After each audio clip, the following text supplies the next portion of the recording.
ശബരിമലയിലെ സ്വർണ്ണപ്പാളി വിവാദം ദേവസ്വം ബോർഡിന് ഹൈക്കോടതിയിൽ നിന്നും തിരിച്ചടി.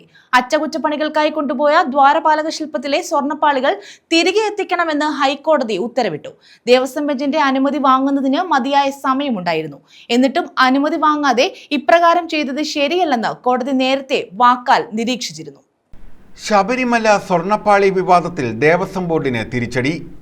ചെന്നൈയിലേക്ക് കൊണ്ടുപോയ ശബരിമല ശ്രീകോവിലിലെ ദ്വാരപാലക ശില്പങ്ങളിലെ സ്വർണം പൂശിയ പാളി തിരികെ എത്തിക്കണമെന്ന് ഹൈക്കോടതി ഉത്തരവിട്ടു. കേസ് പരിഗണിച്ച കോടതി ദേവസ്വം ബോർഡിനെ രൂക്ഷമായി വിമർശിച്ചിരുന്നു. ദ്വാരപാലക ശില്പങ്ങളിലെ സ്വർണം പൂശിയ പാളികൾ നന്നാക്കാൻ കൊണ്ടുപോയതുമായി ബന്ധപ്പെട്ട ഹർജിയിലാണ് ഹൈക്കോടതിയുടെ ഉത്തരവ്. കോടതി അനുമതിയില്ലാതെ സ്വർണ്ണപ്പാളി ഇളക്കിയെന്നാണ് സ്പെഷ്യൽ കമ്മീഷണറുടെ റിപ്പോർട്ട്.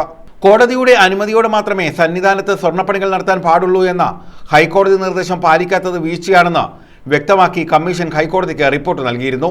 എന്നാൽ സ്വർണ്ണപ്പാളി ഇളക്കി മാറ്റിയത് അറ്റകുറ്റപ്പണിക്ക് വേണ്ടിയാണെന്നും പിഴവുകൾ ഉണ്ടായിട്ടില്ലെന്നും Thiruvithamkoor Devaswom board president PS Prasanth പ്രതികരിച്ചിരുന്നു. കോടതിയുടെ അനുമതിയോടെ മാത്രമേ സന്നിധാനത്ത് സ്വർണ്ണപ്പണികൾ പാടുള്ളൂവെന്ന ഹൈക്കോടതി നിർദ്ദേശം പാലിക്കാത്തത് ഗുരുതര വീഴ്ചയാണെന്ന സ്പെഷ്യൽ കമ്മീഷണറുടെ റിപ്പോർട്ട് സാങ്കേതികം മാത്രമാണെന്നും സ്വർണം പൂശിയ പാളികളുടെ അടക്കം സർവാധികാരി തിരുവാഭരണ കമ്മീഷണറാണെന്നും Devaswom board president PS Prashanth പറഞ്ഞിരുന്നു. അയ്യപ്പ സംഗമത്തിന് അവമതിപ്പുണ്ടാക്കാൻ ഗൂഢശ്രമം നടക്കുന്നതായും അദ്ദേഹം ആരോപിച്ചിരുന്നു. ദ്വാരപാലക ശില്പങ്ങളിലെ സ്വർണ്ണപ്പാളികൾ കൊണ്ടുപോയത് താന്ത്രിക നിർദ്ദേശപ്രകാരമാണെന്നും സുരക്ഷിത വാഹനങ്ങളിലാണ് ചെന്നൈയിലേക്ക് കൊണ്ടുപോയതെന്നും ദേവസ്വം ബോർഡ് വാർത്താക്കുറിപ്പിൽ അറിയിച്ചിരുന്നു. ദേവസ്വം ബോർഡ് തീരുമാനപ്രകാരമാണ് സ്വർണ്ണപ്പാളികളുടെ അറ്റകുറ്റപ്പണി നടക്കുന്നത്.